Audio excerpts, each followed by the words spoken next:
रहमान रहीम। Board के अंदर सवाल नंबर 3 है, सियाको सबाक के हवाले से किसी एक जुज की तशरीह करें, सबक का उन्वान और मुसन्निफ का नाम भी लिखिए। अब सवाल हमारे पास है सियाको सबाक के हवाले से, जो लाइनें दी जाएंगी, जो जुज दिया जाएगा उसकी तशरीह करनी है और सबक का उन्वान और मुसन्निफ का नाम भी लिखना है।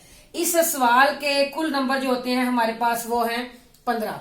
अब इसकी हम लोगों ने तकसीम क्या करनी होती है, सबसे पहले हम लोग लिखते हैं क्या, इसके लिए जो है वो लिखेंगे हम हवाला मतन। हवाला मतन जो है ये हमारा होगा 2 नंबर का। 2 नंबर हवाला मतन का जो होंगे उसके अंदर हमारे पास यहां पर आ जाएगा सबक का उन्वान।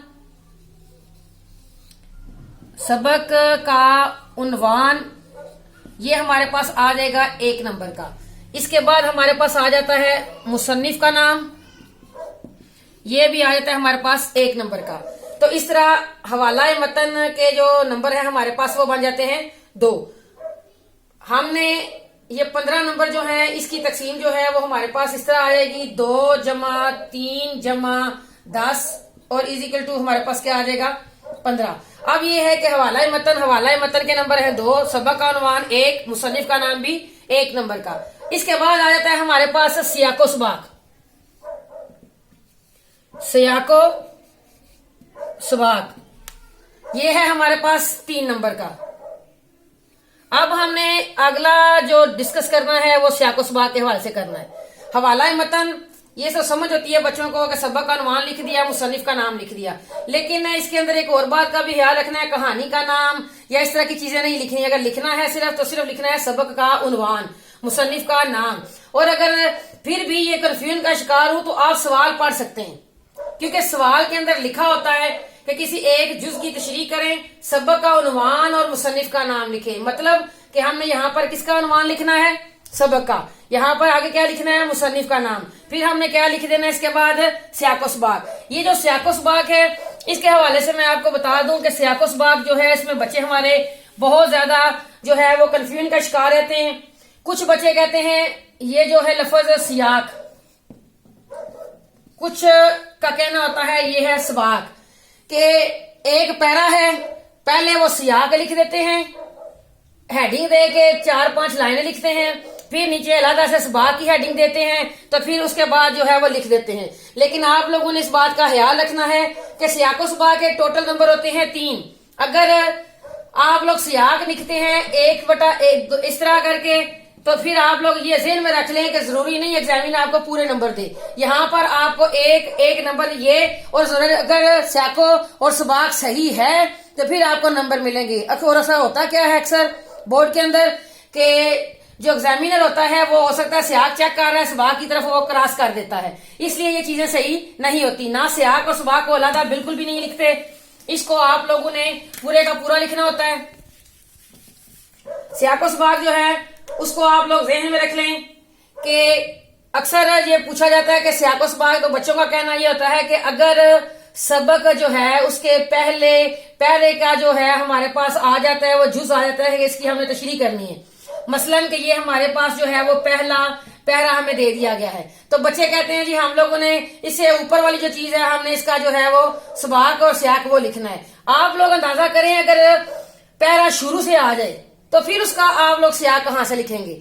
अगर पहला जो है पूरे सबक के आखिर में से आ जाता है तो फिर उसका आप लोग जो है वो सबाक कहाँ से लिखेंगे। मकसद बात का ये है कि पैरा चाहे दरमियान से आ जाए, पैरा चाहे सेकंड लास्ट आ जाए, पहला पैरा आ जाए, दरमियान से आ जाए, आखिर में से आ जाए, कुछ भी हो जाए, जो मैं सियाको सबाक आपको बताऊंगी पूरे के पूरे सबक का, पूरे का पूरा जो सबक है उसका सिर्फ एक आप लोगों ने सियाको सबाक लिखना है, उसके अलावा आपने सियाको सबाक और नहीं करनी।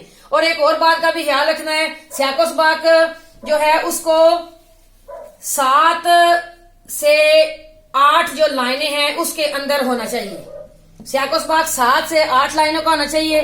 मोस्टली होता ही है कि अक्सर बच्चे क्या करते हैं 8 से 12 लाइन का भी लिख सकते हैं, लेकिन ये भी ठीक है, लेकिन बेहतर बात यही होती है कि 7-8 लाइनों से ज्यादा सियाको सबाक नहीं होना चाहिए और इससे कम भी नहीं होना चाहिए।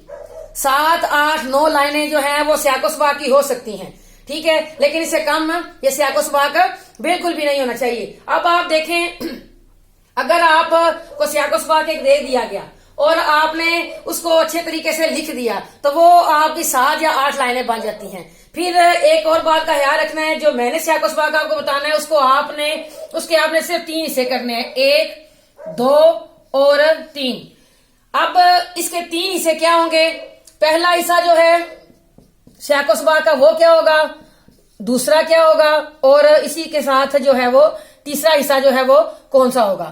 پہلے حصے کے اندر آپ لوگوں نے مصنف کا جو ہے وہ تھوڑا سا تعارف لکھ دینا ہے کہ مصنف جو ہے اس کی اردو ادب میں جو ہے نمایاں خدمات ہیں، اس نے جو ہے وہ بہت زیادہ محنت کی ہوتی ہے نا، اس کے حوالے سے مد نظر رکھتے ہوئے اس کی 1 یا 2 لائنیں جو ہیں اس کی تعریف کی لکھ دینی ہے۔ اس میں کیا کرنا ہے، پہلے حصے میں ہم نے مصنف کا تعارف لکھ دینا ہے، دوسرا حصہ میں ہم نے یہ بتانا ہے کہ یہ سبق لیا کدھر سے گیا ہے، مطلب یہ سبق جو ہے اگر لیا گیا ہے، اگر یہ کتاب کے آخر میں آپ کو بتا دیا جاتا ہے، جیسے لکھا ہو جاتا ہے کہ پورے کا پورا سبق مکمل ہوتا ہے، اس کے اینڈ کے اوپر ایک چھوٹا سا بتا دیا جاتا ہے آپ کو کہ جیسے خطبات مدراس ہو گیا، سر سید جلد پنجم ہو گیا، تو یہ وہ آپ نے لکھنا ہے۔ تیسرا حصہ آپ نے کیا کرنا ہے کہ مین جتنا بھی سارے کا سارا سبق ہے اس کا یا مرکزی خیال آپ لکھ دیں گے یا آپ اس کا جو ہے وہ مین تھیم بیان کر دیں گے۔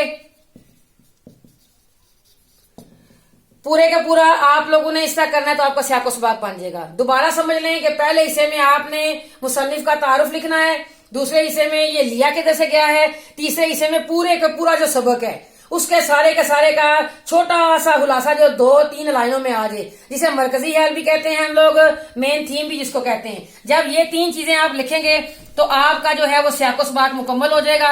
جب آپ کا سیاق و سباق مکمل ہو جائے تو آپ ذہن میں رکھ لیں کہ آپ کے پورے 3 نمبر مل جائیں گے۔ مطلب کہ پہلے حصے میں آپ نے مصنف کا انٹروڈکشن دے دیا 1-1.5 لائن کا، پھر یہ بتا دیا کہ لیا کدھر سے گیا ہے، مصنف کا تعارف، اور اس کے بعد یہ جو ہے وہ لیا کدھر سے گیا ہے، اس کے بعد اس کا آپ لوگ میرے یہ جو ہے مرکزی خیال ذہن میں کر لیں، یہ جو پورے کا پورا سبق ہے اس کا۔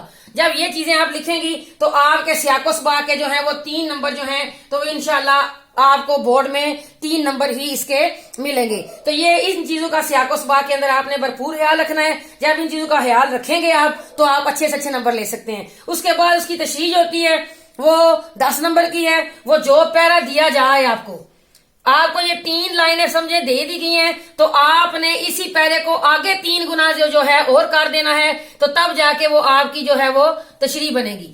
تو آپ لوگوں نے جب تشریح کرنے لگنا ہے تو وہ دیکھ لینا ہے کہ آپ نے اس کی اور تفصیل سے تفصیل آسان الفاظ میں بیان کرنی ہے، تب جا کے آپ کا یہ سوال جو ہوتا ہے پورے 15 نمبر کا بن جاتا ہے۔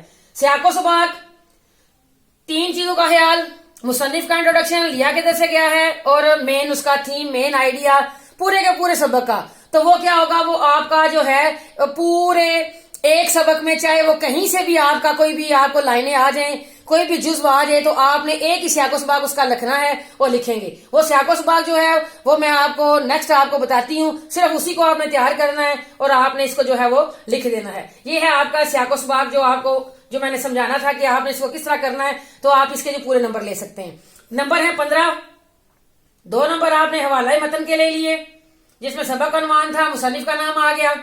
3 نمبر اگر آپ اس چیز کا خیال رکھیں گے تو یہ آپ کے مل گئے، اور اس کے بعد آ جاتے ہیں یہ 2 نمبر اور 3 نمبر، یہ 5 نمبر تو انشاءاللہ آپ کے کنفرم ہو جاتے ہیں۔ آگے رہ جاتے ہیں 10 نمبر، 10 بیس کرتے ہیں آپ کی تشریح پہ کہ آپ نے کتنی اچھی تشریح کی، جتنی آپ اچھی تشریح کریں گے اتنے آپ کو اچھے نمبر ملیں گے۔ بہت بہت شکریہ، اپنا بہت زیادہ خیال رکھیے گا۔